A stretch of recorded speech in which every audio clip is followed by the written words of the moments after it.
Hello বন্ধুরা, সবাই কেমন আছো? ভালো আছো? Good evening. চলো রান্নার ভিডিও নিয়ে এসেছি, কি রান্না করছি তোমাদের দেখাই।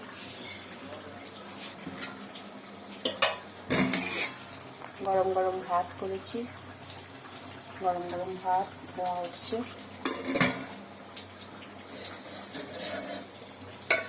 আর এখানে করা হয়েছে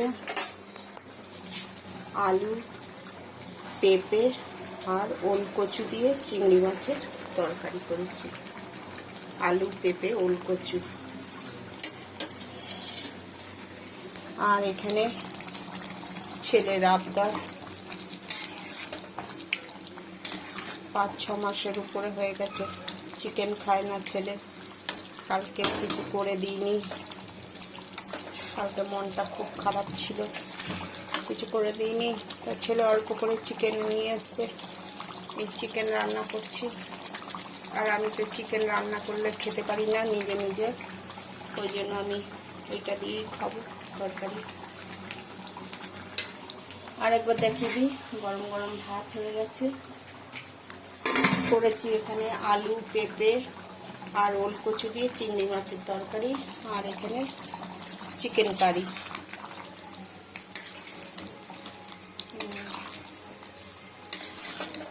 আমি খেতে পারি না নিজে রান্না করে। ঠিক আছে বন্ধুরা, সবাই ভালো থেকো, সুস্থ থেকো।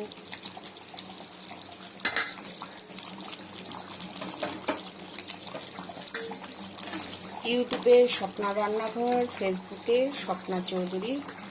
বন্ধুরা সাবস্ক্রাইব করে দিও, তাহলে আমার ভিডিও পোস্ট আগে তোমরা দেখতে পাবে। ঠিক আছে বন্ধুরা, এইভাবে পাশে থেকো। Good evening.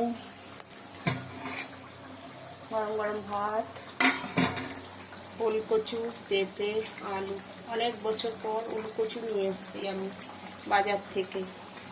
সিদ্ধ খাবো ভেবেছিলাম, তারপরে বৃহস্পতিবার দিনকে চিংড়ি মাছ এনেছিলাম অল্প, তা ভাবলাম করে নিই। ওলকচুটা শুকিয়ে গেছিল, ওই জন্য সিদ্ধ করলে তেমন ভালো লাগবে না, ওই জন্য ওলকচু, পেঁপেটাও অনেক দিন ধরে পড়েছিল ফ্রিজে, 2 সপ্তাহ ধরে, তো করে ফেললাম।